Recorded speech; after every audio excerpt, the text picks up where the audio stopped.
All right, hello everyone. Welcome to the second edition of the Three Wise Men. We have Arvind in the studio with Shannon joining us on the phone from Portland and myself, Siddharth here.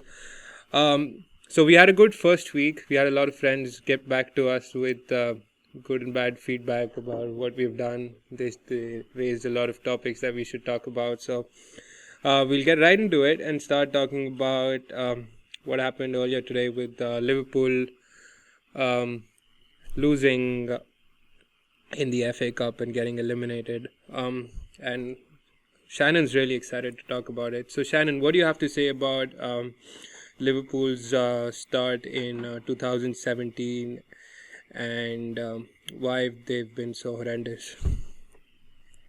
Well, Sid, if you recall me saying at the beginning of the season, I do. I did say that it's not Liverpool, it's Klopp, and it's his tactics.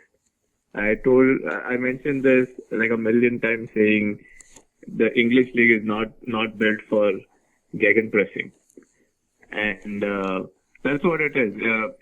They were lucky with the fixture list. They so far like they didn't really have to worry about midweek games. I think in the last 5 months they had like 5 midweek games in total, and since the since the 31st of December, they have had like 8 games already, which is a lot, and for the threadbare squad. But that's where I don't like Klopp's heavy metal football. That's where I knew, and I mentioned it like a million times, saying, let the festive season come and then let them just watch them running out of steam. And that's exactly what's happening. They don't have they just seem a little energy less, Right. so to say. So I was Yeah, and so I was having this discussion earlier today with Arvind when I said that it's even more sad that it's so early in the season and they're not even in Europe, and they seem like they're out of gas. And Arvind had a lot to say. Arvind, do you want to share what you said earlier today? I think Shannon actually makes a good point that in the beginning of the season, they actually did have only one game per week. They aren't in Europe. They aren't in the Europa League, similar to Chelsea, and that benefited them. If you see their record against the other top five teams, they are number one in terms of number of points, just between the six of them, and that's great. They actually did pretty well during the festive season itself when you had a run of Premier League fixtures because every team was equally tired. But like Shannon correctly pointed out, January has been horrendous for them. They have won just one game this January and they've had midweek games.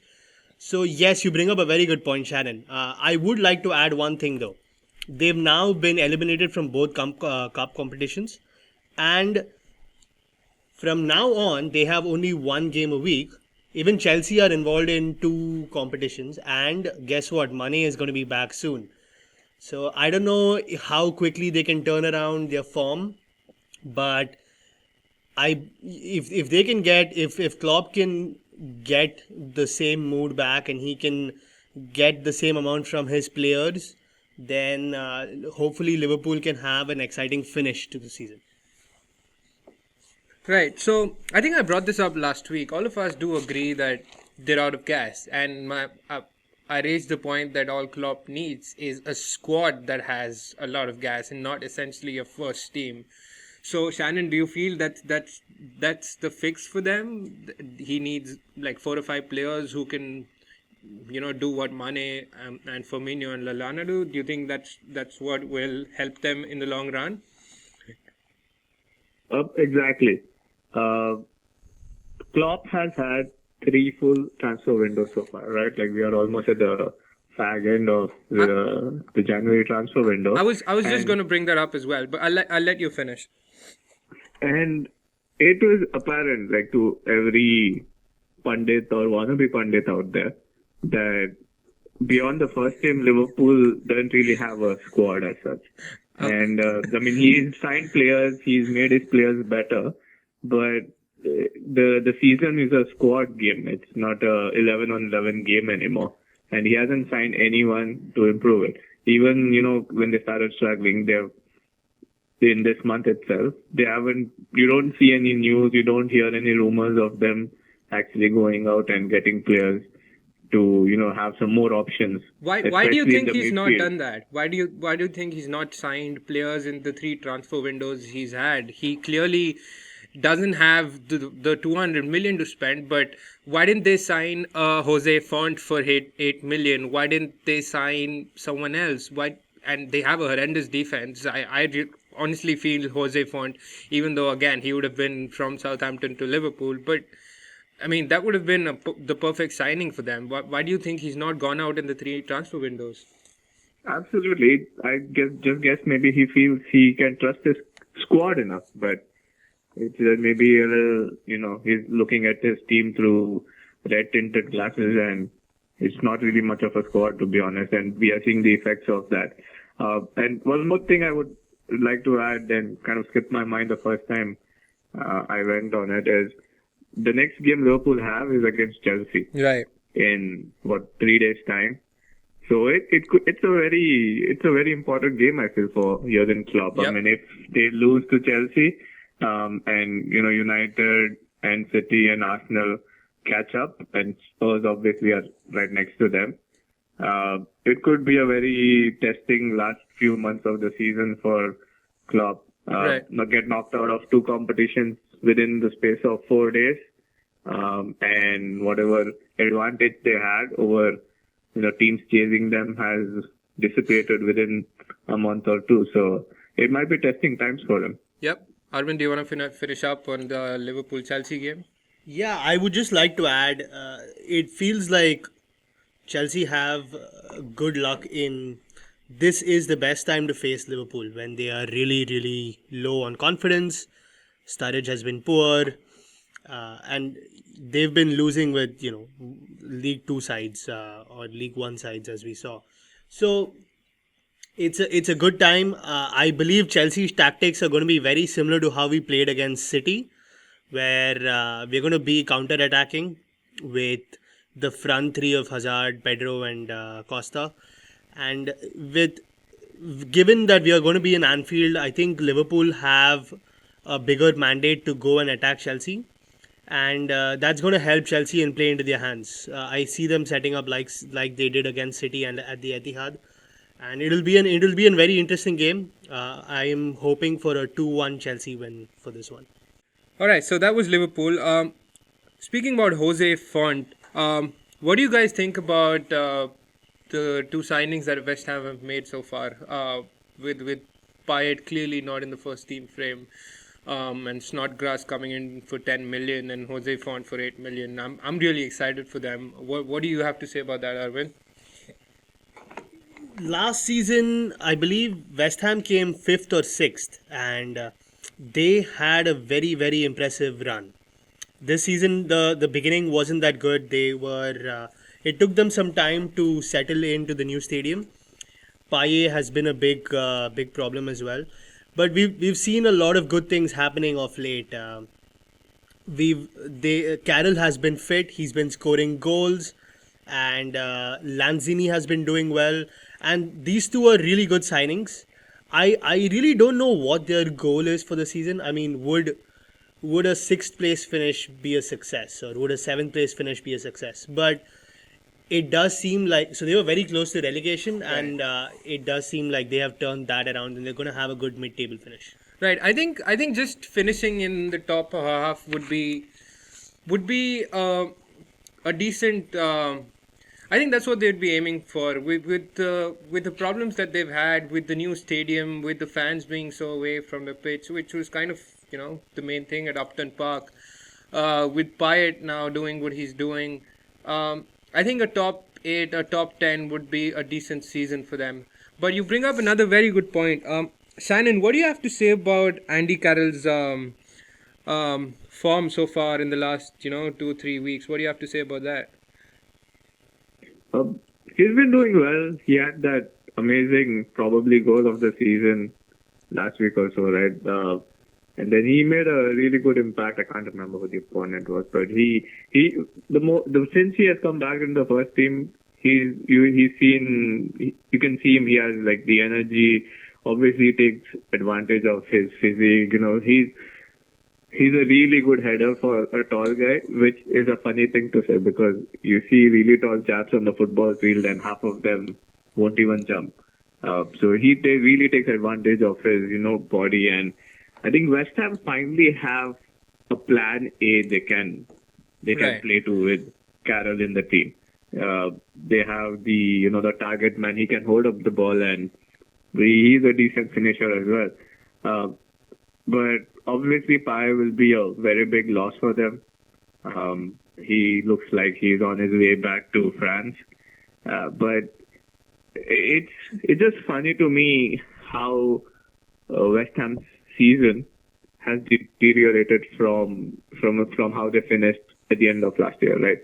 They had these high class targets in the summer, and they couldn't end up getting any of them, even Batshuayi for that matter. And then they kind of went from trying to get like really good players to signing players like Snodgrass and Jose Font, which nothing against them, but they are not the players that will get you into Champions League places. Right. So Yeah, fair enough. I think you raise a very good point about there being a plan A. Every team which has signed Andy Carroll has tried to work around him. But the main problem with Andy Carroll has always been he's never fit. He breaks his leg while having breakfast, or I don't know, going out in the garden. So that's been everyone's problem so far. Again, if Carroll gets injured again, what do? They don't have a plan A, B, or C. Again, they go back to playing a false nine with Antonio or Lanzini up front. So they come back to the same problem. But lastly, finishing up on West Ham, Arvind and I were reading our daily transfer speculation earlier this week. Shannon, what do you think about Antonio eventually stepping up, moving to a top six club from West Ham? How do you think Antonio would fit at a club like Chelsea, which plays a 3-5-2, where I think he'd be really successful? What do you have to say about Antonio?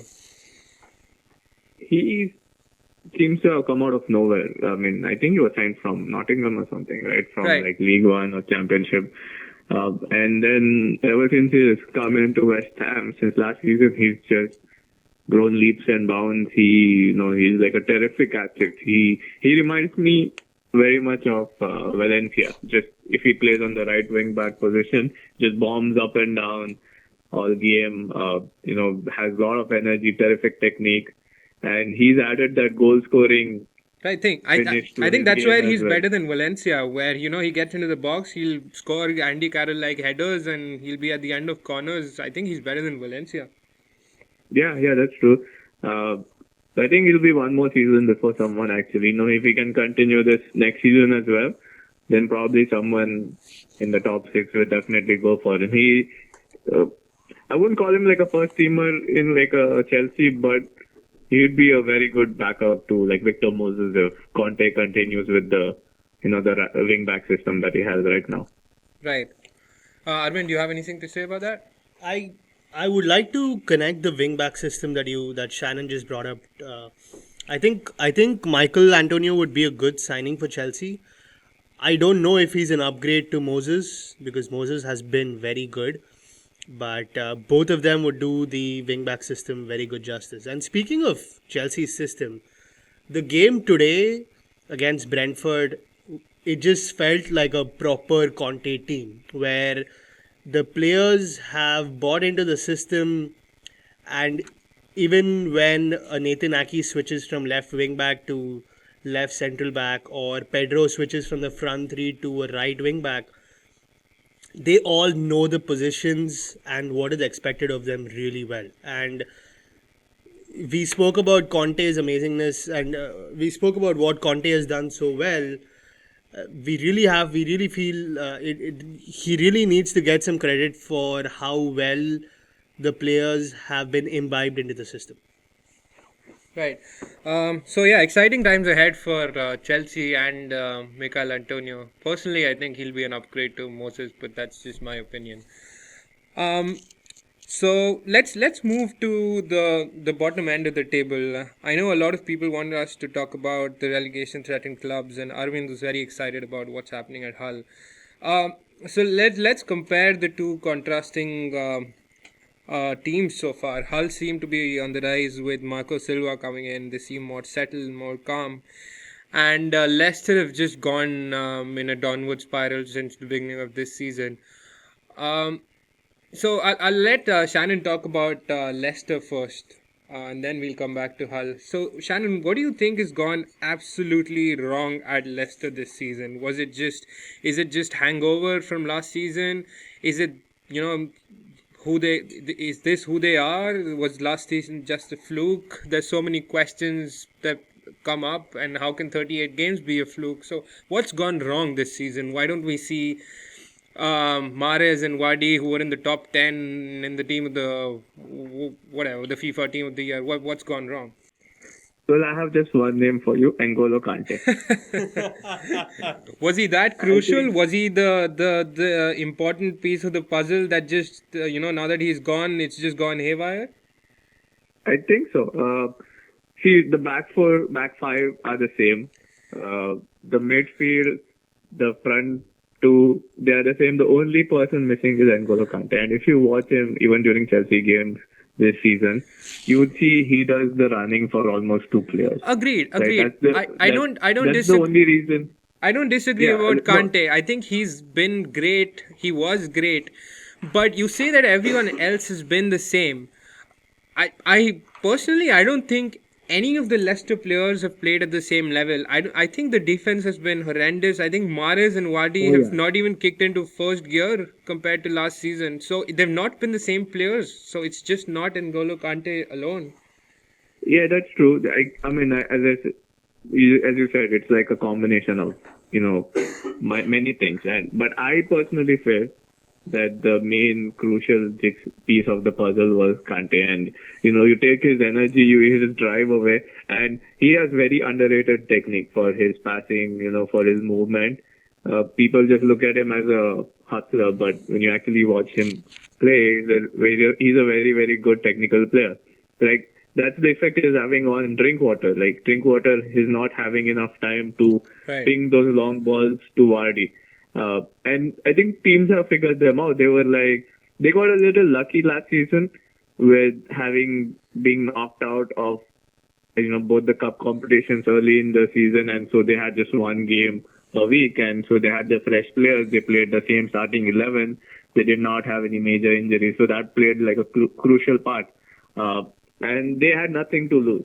That was the main thing. There was no hindrance to their mentality. This season, I think it's like weighing on them the tag of Premier League champions. That too, and maybe teams have figured out they play like just make sure you cover Vardy, and don't allow Drinkwater to ping those long balls into his path.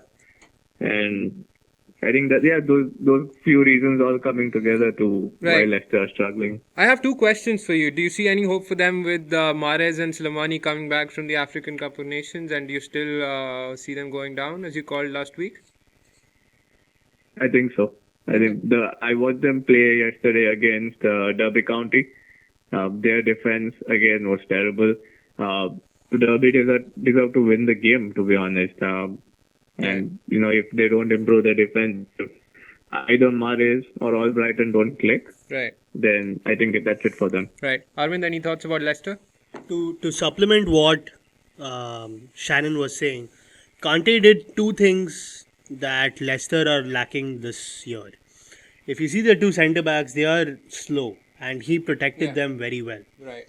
That's the one thing where they had to just deal with crosses. They weren't having fast players just run at them directly. But they've not been dealing with crosses this year. They've been very bad. True, and that's a supplemental effect of... Right. But the other thing is, Kante helped win the ball high up and start the counter-attacks for Leicester, and that's been lacking as well. I think there's a few more things in the background, I think Uchoa, his name is, who scored so many goals as a sub last year. Joa. He hasn't been doing that well. I think Leicester are where people expected them to be last year, Right. but I feel there's enough quality there, and with Ranieri as the manager, for them to be safe. Right. So that I just have one question for the both of you, and I'll any of you can chime in. So all of us knowing that this is the Leicester City that we know, I think they know themselves that this is who they are. Do you think they should have cashed in on a Jamie Vardy or a Mahrez for 40-50 million, at least made the money, considering they've not really contributed this season? What do you guys think? Shannon? I think Mahrez is out this season. I think he probably had a couple of good offers, and then Ranieri managed to keep hold of him. But it doesn't seem the player he was last season, and probably maybe his mind is not there. Right, but they had a 40 million offer from Arsenal for Vardy. Do you think they should have cashed in at least? I mean, in hindsight, 2020, that sort of thing. But again, they might have been, looking forward to the Champions League Right. competition, and they want to give a good account of themselves. And I can't hold them to keeping their best players. Right. But this season is going to be different. This summer, people who they can probably pick the team apart just by offering even decent sum of money. Right. And I don't know how their owners are, if they're just going to grab whatever they get.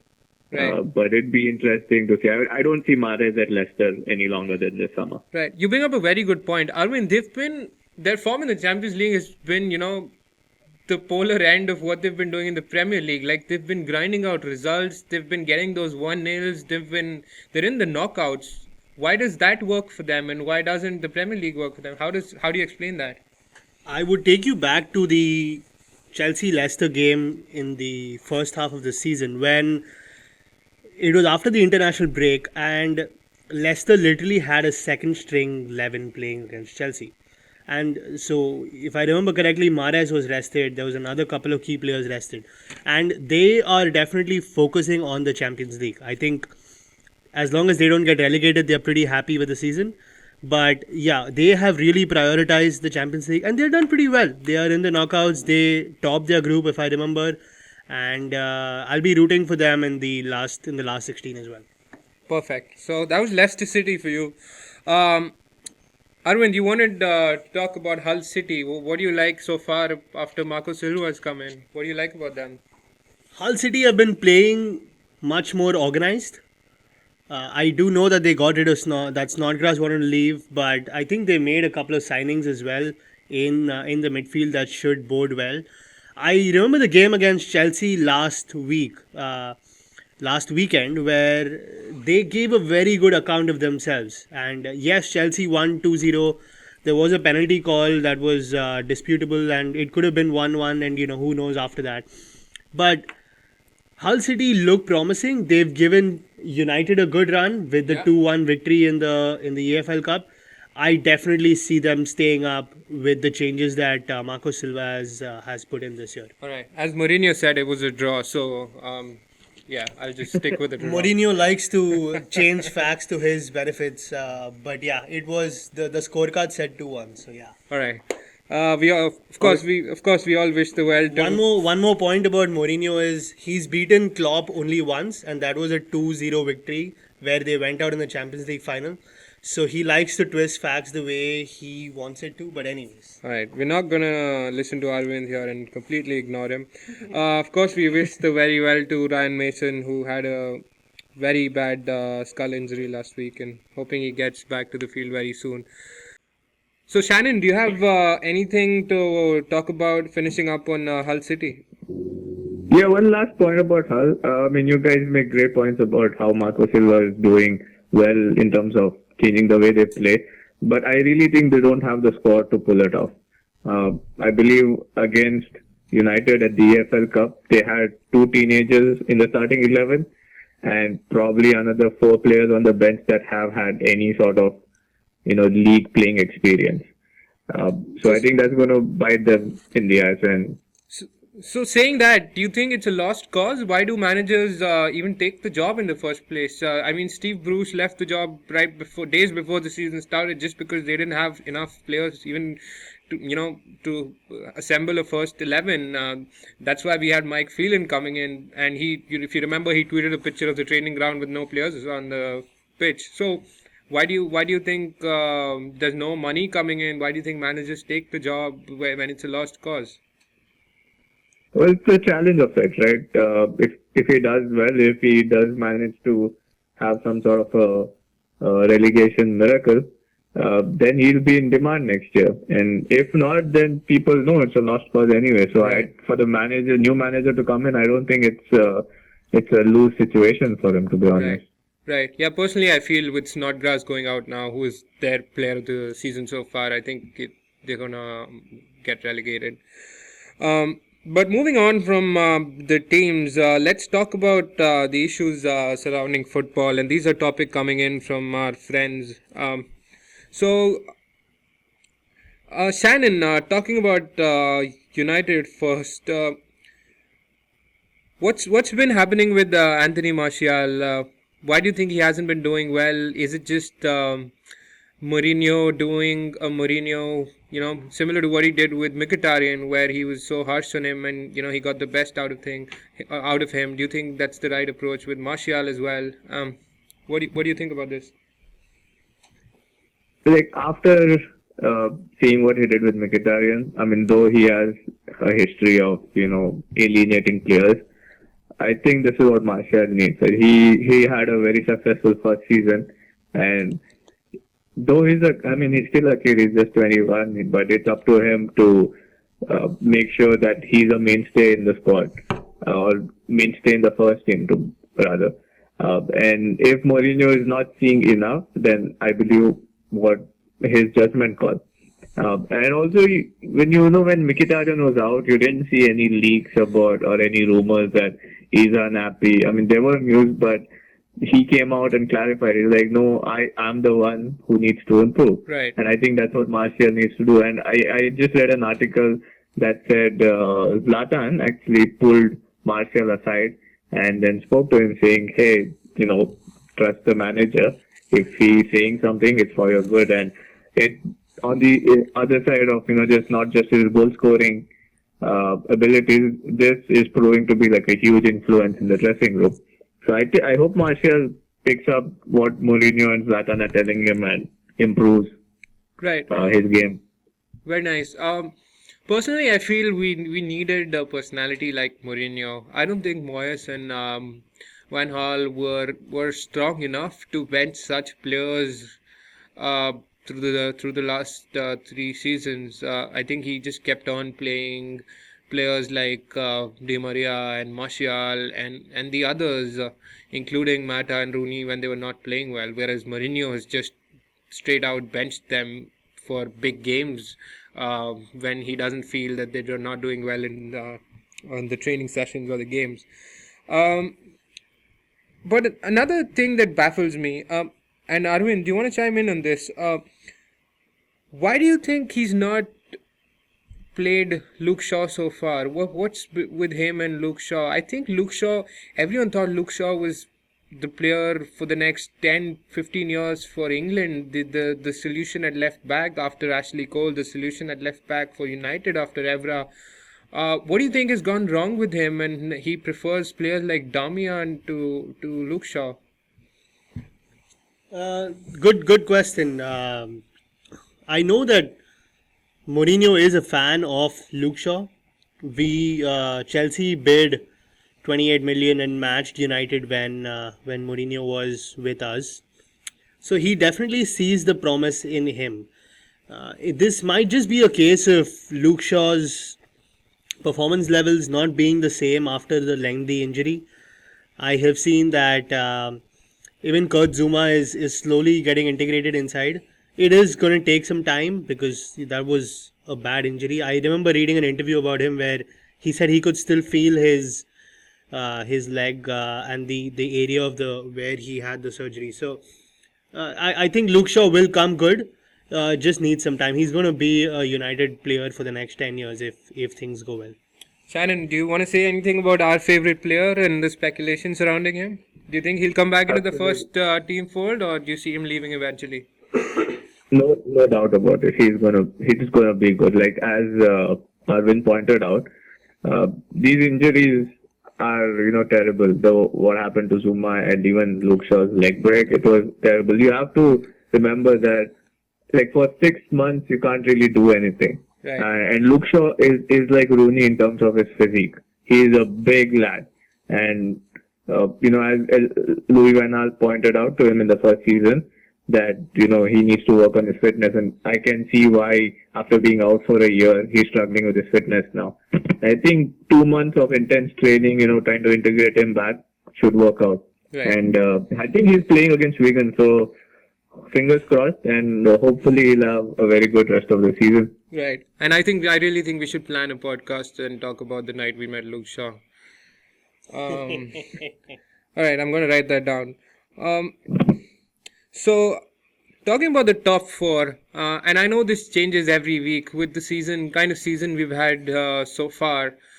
We kind of went and talked about each team last week, but realistically, with the form, seeing their form in December and January, what do you guys think about who's going to finish, or let's just talk about who's going to not finish in the top four? Who do you think is going to run out of gas or not match up with the other teams? Arvind, do you want to start?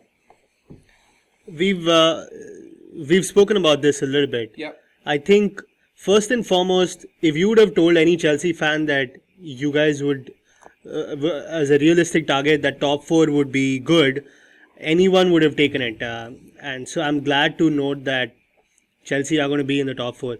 In terms of those who won't, I'm going to select. It's going to be very tough, and it's very tough to call this. But I'm going to select Liverpool and Manchester United as the two clubs who don't make it. Both of them have been very inconsistent, and there have been a lot of close victories for United in the last few minutes. I think I'm gonna, and with Europa League as well, I'm gonna select those two as the ones who are not gonna make the top four. All right, Shannon, what do you think about the two teams that you think will miss out? Without being totally unbiased, I really hope it's City and Liverpool. Right, I think I agree with you. We all see the dip in form with Liverpool and them running out of gas, and personally, I feel they don't have the squad to, step up again. Of course, Klopp will, have them finish a couple of games very well, but I see them running out of gas. A lot of our friends as well think that it's going to be the two Manchester clubs, but I feel that City are the more inconsistent as compared to United. So I call City and Liverpool as well. All right, so that was the discussion about who will miss out for the top four. Let's move on to another very important topic that's been surrounding English football, especially player loyalty. We all see that China has become the powerhouse of football, where they seem to just convince everyone to move there for money, with players like Tevez and others moving there for astronomical figures, about £600,000-700,000 a week. Arvind, what do you have to say about players like Payet and Costa just being able to force a move? Where's the do you think players have the power nowadays? And what do you have to say about loyalty in football? So let's get a couple of facts right here. China is a new league, and a lot of good managers are there. They are allowed only 3 foreign players per team. Why is this so important? That is the one singular reason why China can never replace the Premier League in terms of how awesome and competitive it is. And this is very important to note, because if someone wants to go to China, it is because it should be because they are in the last 1 or 2 years of their career and they want to make a good payday, or if they are not starting in the first team of or they are fringe players like someone like Oscar. So in that case, it makes sense. I would be very disappointed if a Diego Costa left and went to China. And there's a couple of reasons for that. Diego Costa is someone who loves football. He loves the competitive nature of the game. And I believe if anyone is in the starting 11 in the top 6, then he should not want to leave the club. With respect to player loyalty, I feel a lot of these players who come from Africa and who come from South America are loyal to the idea of playing for a big club in the Premier League or in La Liga. I don't think they have loyalty to a specific club Or the fans? or the fans. And to be honest, Mourinho switched from Chelsea to United, and Mata has switched. We've seen But hold on. Mourinho didn't do it for the money. I know, We're no. talking about players moving for money and cancelling out the loyalty. Mourinho didn't do that. Absolutely right. I am talking about just loyalty to the fans with Right. respect to that. Yeah, these guys didn't move for the money, right? But what I'm getting at is, yes, you are right in the sense that it is, as fans of the club, the loyalty from the players is for playing for a big club rather than playing for a club. Is the distinction I'm trying to make. Right. So let me stop you there. I think you mentioned a couple of points where I don't agree with you. Not that I support the idea of moving to China for money. So you mentioned Oscar. Oscar's what, 25 right now? Why do you think he's not good enough to find a first team place in Italy, in teams like Juventus or the Milan clubs or any of the Spanish clubs like Atletico Madrid or even something like Liverpool or Dortmund? Why do you think he can? I think he can do that. What do you have to say about such players moving to China? I understand when players like Tevez move, because at the end of the day, everyone needs to make money for their family. And if you're getting that money at the end of your career, you'd rather take the $1 billion for not playing at all. So what do you have to say about players like Oscar moving? So let's divide that up to two parts. One is Chelsea accepting a bid for Oscar, and two is Oscar moving to China. So from Chelsea's point of view, he was a fringe player, Brilliant deal for Chelsea. and they got an insane amount of money for him. I believe, to be honest, his market value would have been 35-40 million in today's inflated market. So that is one, and he didn't go to a direct competitor, so that's good. In terms of Oscar, it is sad that he could have surely gone to an Atletico Madrid. He replaced Juan Mata for God's sake, right? So he's a very good player, and it is sad that he chose to triple his wages than go to an Atletico Madrid and play competitive Champions Right. League. But yeah, so you're right in that point. The other thing I don't agree with you on is when you say that such players only support the idea of playing for a big club. That's clearly not the case. Tianjin, Quanjin, or whatever the name is, or any other Chinese club, they're not big clubs. They're just big in terms of money. So at the end of the day, they're just moving for money. What's so big about them? That's a good question. I was referring to players being loyal to a Chelsea or a Manchester United or an Arsenal. Right. And again, the examples are Van Persie switching, Michael Owen, Juan Mata. We have so many examples. Kevin De Bruyne for that matter. But what I was getting at is a lot of these players from Africa and South America are loyal to play, or rather dream of playing for a big club in the Premier League. They don't necessarily think of Chelsea or Arsenal or United. Right. I think you bring up Van Persie and Owen. That's probably another discussion, or we can just talk about this later. But I think they moved because of Ferguson. They wouldn't move in today's world. I think Ferguson had that thing about him where he could convince players to move to United. So I'll let Shannon talk for a while now. We both have been going on. Shannon, what do you have to say about player loyalty in China? So I brought this up during one of our discussions, right? Or I don't want to say argument, though. But for me, and I can see why, but you have to realize that some players, for them, they're professionals. For them, it's about getting a paycheck. For them, playing football is a job. And the moment you start realizing that, and the moment you realize where they come from, you would know why Oscar did it, what he did. I mean, as you said, he could have gone to any of the top 5 leagues in Europe and Right. been in a competitive team, no Right. problem. But he chose that because you have to see about these guys. They come from like third world countries. They, come from not so great beginnings. And football is their way out, and football gives them the opportunity to do that. Now, if Oscar is going to earn 50 million pounds more in his career over the next 10 years for essentially lesser work done, it's a great offer for him. For him, it's a job, and that's what eventually I think of it as. Like, if players do move, like there's a guy, Alex something from Shakhtar Donetsk. He was like top scorer in the Champions League group stages 2 seasons ago, and Liverpool were bidding for him, and he went to China. Right. Again, it's the same concept, right?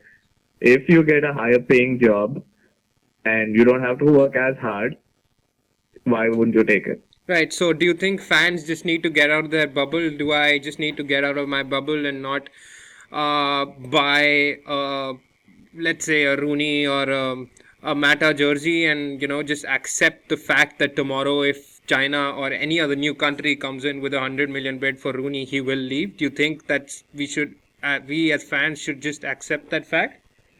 It will be the new reality. Not specifically Rooney, that was just an example I used, but should fans just accept that about their teams and players? It's the sad reality in today's football, right? There's something that drives you. For people like Rooney, people like Mata, people like Ander Herrera, he loves the club. They love Right. playing for Manchester United. I don't see them taking a multi-big paycheck before the age of 35 to go there. Right, right. So you got to see what motivates people.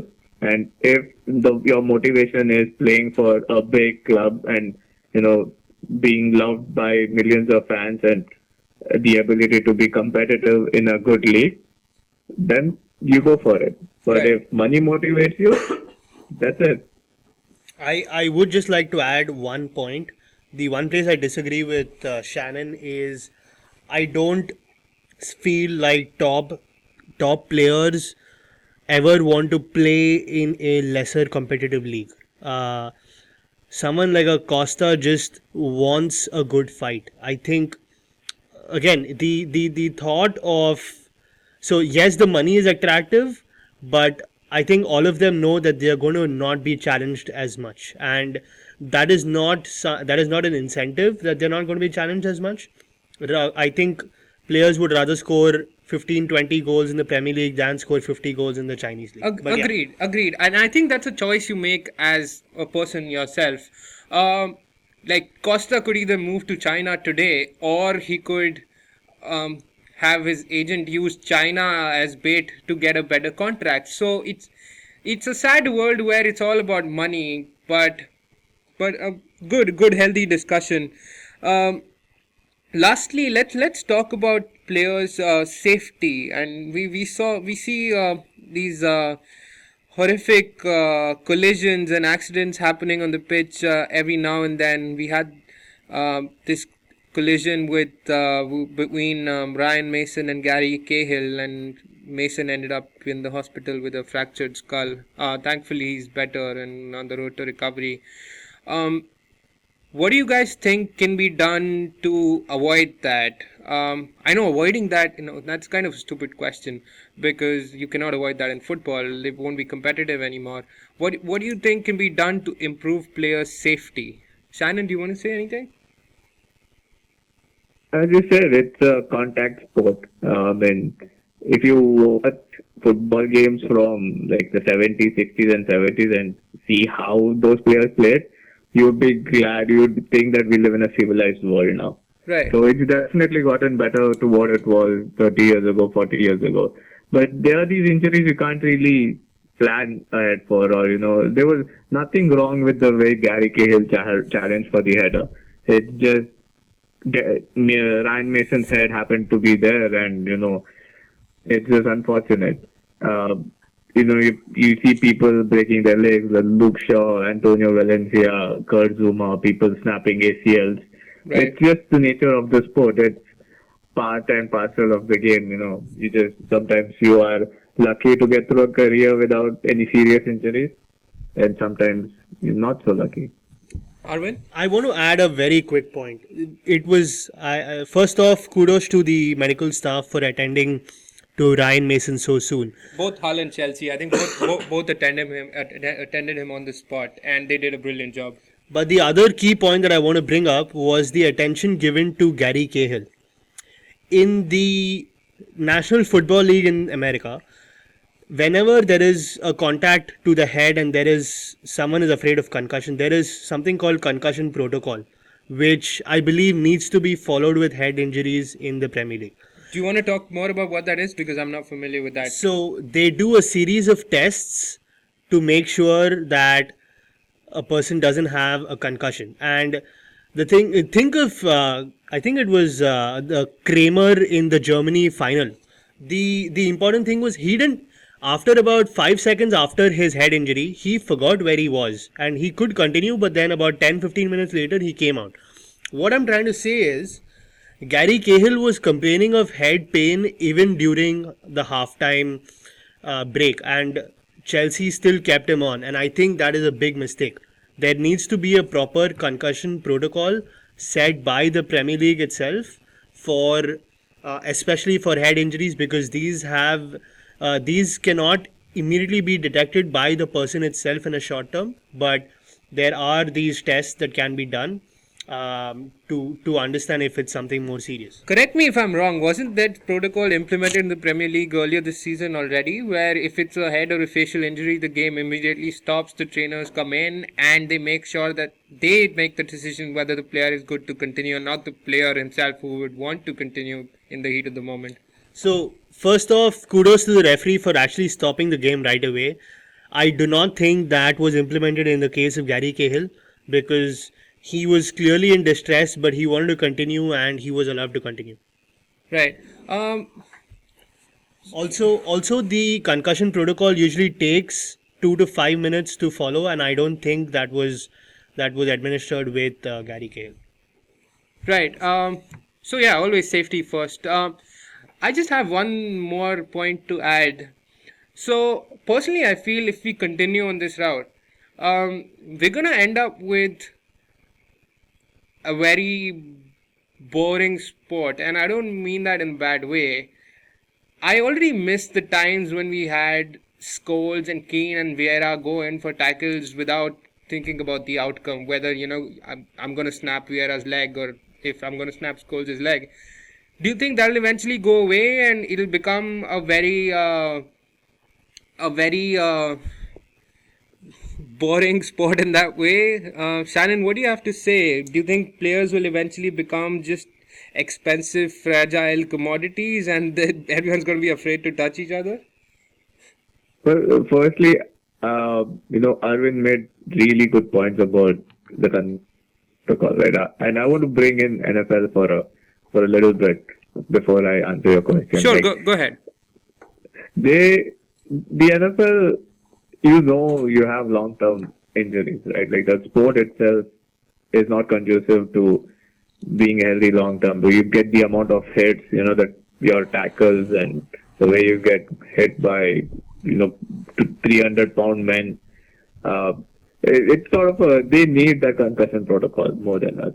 But as Arvind mentioned, we have to implement that in football as well. But this is what happens, like, if you keep breaking like plays, right? That's how NFL works. That's how the American football works. There are like so many breaks. There is like a 48-minute game that becomes a 3-hour match at the end of the day. Very true. Football is 90 minutes. It gets stuck there. And when you need to have such measures for player safety, and you need to implement those without having to worry about what will happen to the game, because you don't see that many during a game. That Ryan Mason was one off. So, Peter Cech's injury happened like 10 years ago, 11 years ago now. So, Do you have anything to say about the Vieira, Scholes, and Keane times going away, and us just moving to a very beautiful world where there's no contact on the field? no, it's gonna happen anyway. I mean, you can't take tackling out of football. You can't take dirty tackles out of football, and I think that's what we should be hoping for in the future. Right. No one wants to get started on his thigh or snap his leg. Right. So clean football with clean tackles. Maybe that's how we should be. I don't think contact is ever going to go away, and that's not what I'm recommending. I was only saying, you're always going to get a Marcos Rojo with 2-footed challenges. But anyways, I was only saying that the protocol after the injury. David Luiz. Oh yeah, that was important as well. Yeah. The only thing I was trying to point out was that once a head injury happens, back to Shannon's initial point about not wanting multiple pauses, I would say two things. One is head injuries like the one that happened last week was very, very rare. So we still need a protocol because that's very important for player safety. And second is the game need not stop. They can still do that on the sidelines with one of the teams playing with 10 men. So the game need not stop. But the player safety has to be kept. And back to your point, Siddharth, it does not need, injuries are part of the game. So we are not telling do not tackle. We're just saying if something bad happens when a tackle goes in, just make sure proper protocol is followed. Fair enough. Very healthy discussion right there. Before I finish, what are your thoughts about the signings so far and the boring January transfer window? Do you see any surprises on the deadline day, Arvind? January has been a little dull. There have been not much movement, which is typically expected of the January window. I think Chelsea have unsuccessfully looked at a couple of players and nothing really has happened. Most of these squads are relatively good, and I think the major tinkering will happen over the summer. So I don't expect too much more to happen. Right, and we pretty much had new managers for all of the top 6 except Arsenal, I guess. So they already started with new squads pretty much. Shannon, any last word on the transfer window and the deadline day? I don't see anything happening. Probably Paya going will be the biggest news this month. But as you see, not many top teams. Maybe they need it, but I think they're holding off until the summer to make some major investment. So I don't think the top 6 will have any changes to them. Perfect. Great discussion today, guys. Thank you, everyone. That's all we have for week 2. I'm going to upload our new, or I'm going to share our new Twitter handle with you guys, so you can ask us questions and reach us on that. Again, this is the 3 Wise Man signing off. Have a good weekend.